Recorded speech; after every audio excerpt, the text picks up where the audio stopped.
What is up, everybody? This is Stevie Breach coming to you here today. We are driving in the car today, getting some thoughts off of our mind. As a San Francisco 49er fan, 2020 was not our year. Honestly, the only video I made about the Niners the whole entire season, whatever it was week number 1, our loss to the Arizona Cardinals. That wasn't the reason why I stopped making videos on the Niners, because I felt that we were in the hole so fast. It was a couple weeks into the season when I think we played those back-to-back games against the Giants and the Jets. A lot of people blamed all of the injuries that happened to the Niners basically just because of that stadium and the horrible condition that the turf was in at the time. But one way or another, that year sucked. It was bad. Niners were supposed to go back to the Super Bowl. It was supposed to be our season. We were supposed to contend. I don't want to say that we drastically made our team better, but in the off season, of course, any team that wins a lot, you're going to take your lumps. And the way that the salary caps works in the NFL basically is supposed to when you lose a big piece of your team, you're supposed to replenish that person with the draft. And it's sort of to find a way where teams just don't keep re-signing the best players, and you have this sort of like a dream team situation set up. So we took some lumps, but in the end, a lot of people looked at our team and said this is the team that could easily win the West. It could easily win the NFC. And, find its way back to the Super Bowl. And there were a lot of teams that really beefed themselves up this year. So to be in that upper echelon of teams that really had a chance to contend, that means a lot for the 49ers. But with the injuries that happened, we fell on our face. Anytime you fall on your face, we're not looking to drastically rebuild this team. You got to be thinking of, we have one of the best defensive lines there is in football. That's with even, letting one of our guys go to the Indianapolis Colts last year. But I think that the team is really, really good offensively and defensively stacked. With our defensive coordinator going to coach the New York Jets upcoming next season. Why he was able to stick with the Niners for this season, I don't know. I really think he was the best guy to get that Browns job last year, and thanked my lucky stars when he didn't get it. He was easily one of the best coordinators, one of the best assistant coaches in the league. The energy that he's going to bring, I think any team can strive on, and you can easily see with the amount of people that are jumping on the Jets train right now that want to go play for the Jets. When was the last time anybody said, hey, I want to go play for the Jets? When it wasn't a free agent situation and they were the ones offering the most money. I'm sure there's been, throughout the years, teams that really turned down, or players that turned down the big money to go to the Jets, to go somewhere else that they knew that was going to be able to contend. It's been a long, long time since the Jets was on anybody's board of a team that they wanted to go to. But, the big controversy surrounding the 49ers in this offseason is what we're going to do at quarterback. We are, 3.5 years in, or is it 2.5 years in? I think now that I say it, I think we're 2.5 years in on the Jimmy G trade. He came in, of course, he won the last 5 games of that season to finish the year where we came in with so much hope. Then he went into the next year. I think he got hurt in game number 2. That threw that season away. Then we go to the Super Bowl year number 3. And I guess I'm lying to myself. It's 3.5 years. And then this year, he gets hurt again, isn't able to come back, and we weren't able to compete the way that we were hoping to. So because of this, there's people that are looking out there at all of the offseason moves that the Niners could make. And a lot of people are saying that the move the Niners need to bring they need to bring in a new quarterback, whether that is Deshaun Watson, whether if that is Aaron Rodgers, whether if it is how many people else out there? Matt Stafford is the biggest name that's out there on the market right now. What are the 49ers going to do at quarterback? Me, being a Niner fan, I really think that Jimmy G is my guy. Jimmy G is the quarterback that I want to have in the future. He's the guy that I settled in. If you want to say that he's injury prone because of the two injuries that he's suffered that have basically taken the Niners out of contention. 2 seasons that he's been with the team. That's fine. But easily, when you're able to see that this guy's able to go out there and compete, like I said, the last season that we were there, we went and we won out the rest of the games of the season that he started to give us the hope to go into the next season. The other year that he was able to play the entire year with the Niners took us all the way to the Super Bowl. You can easily say it took us 1 pass away from winning a Super Bowl, which is the first one that we've won since 1995 when we beat the Chargers. I can't remember what Super Bowl that was, but I mean, anytime you have a chance to hold up that trophy, that's a big deal. You want to say that the Chiefs are a damn good team? We played with that Chiefs team the whole game. We were never out of it, never having to come from behind. We were always within 1 score that game, and we complete that pass to Emmanuel Sanders. He's going to the house, and we have the lead going into the late 4th quarter for us to win that game. When I look at the other 2 names that are out there, Aaron Rodgers, of course, there's lots of talk that he's going to be leaving Green Bay. He wants out after that playoff game, and that basically we were not able to they were not able to find a way to win, so he just basically wants out. He's not getting along with LaFleur. He thinks that LaFleur blew that game by not giving him the 4th down to try for that touchdown when I believe they were like on the 6-yard line late in that game, and instead they went for a field goal to kick the ball off and hopefully have a chance to be able to stop the Bucks and be able to compete to go back down for the field goal. And he was very open. He didn't know what his future was going to be in the offseason. Of course, with them taking a number 1 pick in the draft last year.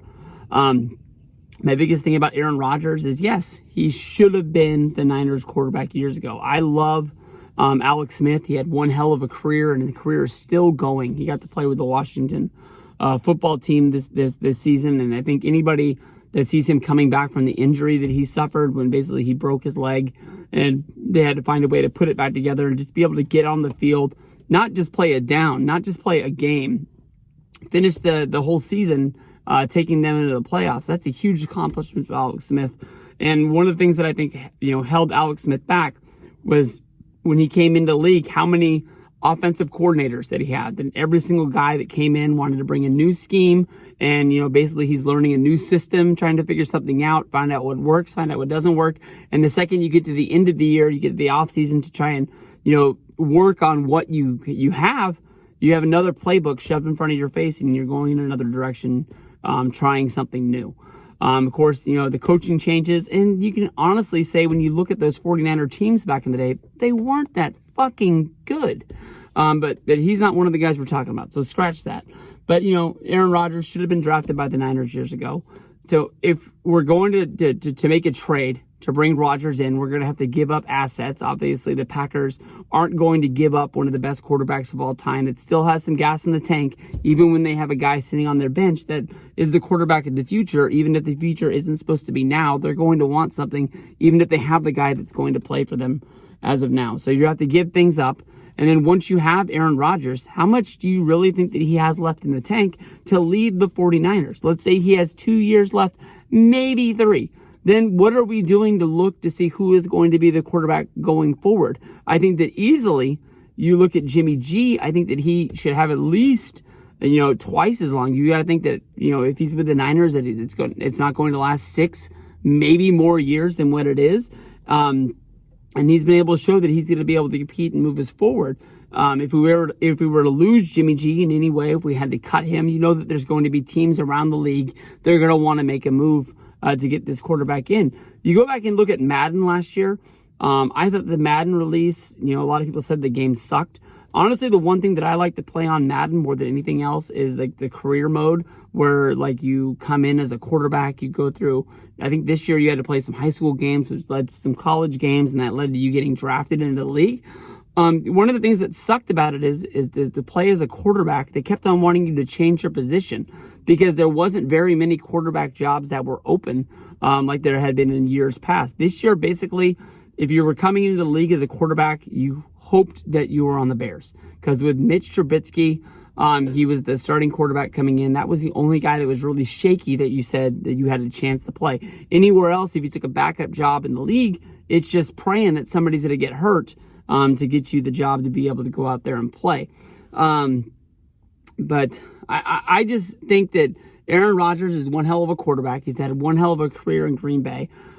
My only thing about him is, how much left he has in the tank. He has the heart to lead any team into the playoffs. You can see the Packers, they've been to back-to-back, I believe, NFC championship games. They got blown out last year by the Niners. This year they put up a fight, but they weren't able to get it done against the Bucks. They've been close, but the rumors out there that they're going to make a move. But how much longer is Rodgers going to be able to say he's set up there on top? You look at Matthew Stafford. He's had one hell of a career playing for the Lions. He's got one hell of an arm coming out of the University of Georgia. Off the top of my head, I don't know how many years he's been in the league, but as a fan, it feels like he's been around forever. And the biggest question mark I have about him is, quarterback. The biggest thing about football right now is that people say that wins and losses is not a quarterback sport. You look at, the position of a quarterback much like you would a pitcher. And when a pitcher gives up too many hits, which leads to them giving up too many runs, they have the win-loss acquired to their, stats that you look on the back of a baseball card. If a reliever comes in and he blows the game, you get the blown save, and as well as that, you get the loss on your stats as well. It's not going to get, go back to the starting pitcher. It's going to get stuck with whoever, gave up that hit, which led that run. If you've got a bad defense that's not going to stop anybody, your offense, no matter how good it is probably going to lose more than it wins. And that's the one thing you can say against Stafford. The football franchise in Detroit, it's looked at as one of the best franchises there is in football. But much like the Packers, I think the one thing that holds back the Lions more than anything else is the fact that their ownership doesn't really promote winning. It's just they kind of have a football team in Detroit, and as long as they put enough guys on the field and, they spend enough money to where they have a team that on paper looks like they can compete, that's good enough. You go to the playoffs, good job. You don't go, it is what it is. Every once in a while, we'll fire the coach to make it look like we really care about what's going on. I think that's what holds back Detroit more than anything else. But off the top of my head, the same thing about Rodgers is what I worry about Stafford. Are we going to give up our future in Jimmy G for a guy that's going to come in and might be able to give us 3 years of competing? And then, we're not looking at CJ Beathard. We're not looking at, I forgot the other guy's name. I hate both of those guys. They get the job done when basically they got to go in there and compete to play a football game. But there was many times I just turned off Niner games this year because of the fact that I just don't like the quarterback play. And I felt like that's what was holding us back more than anything else. I know that, with the team we have, we can't spend a lot of money on a backup quarterback. It is what it is. But the one name that is out there that I think that, however many football teams are on the league, more than half of them are trying to find a way, if he's really out there on the market and he does want to get traded, how can we trade for Deshaun Watson? A lot of people kind of attribute him to being the Michael Jordan of football, that he is, one of the best guys that are out there. But, the Texans, they got to be worse than the Lions. They got to be worse than a lot of other teams in the league because of the fact that, they've let their team be run by just anybody that has a pulse that knows nothing about football. They've traded away their best players. How they still have J.J. Watt, I don't know. There's rumors every day about Watson being basically moved for a piece of juicy fruit, and nothing goes. Deshaun Watson, with the football team that he had last year, found a way to lead the league in passing. That makes me scratch my head more than anything else. Deshaun Watson is easily a guy you bring in, you find a way to sign him to a long-term contract that's going to keep him in San Francisco. He is the one guy that's going to make me happy about coming here. But on top of that, you got to think of how many other teams that are looking, what we're going to have to give up. There's some rumors that are basically going to say that they're going to be looking for J.J. Watt's replacement by wanting us to trade Bosa. We have to give up one of the best players on our team to acquire somebody else. That's, every once in a while you got to look in your mirror and say, is the defense going to be able to take another setback and another loss? How are we going to be able to replace him to be able to bring him in? That's why I'm saying I'm glad that we're looking around trying to find a way for our football team to win, but I don't want to get rid of Jimmy G.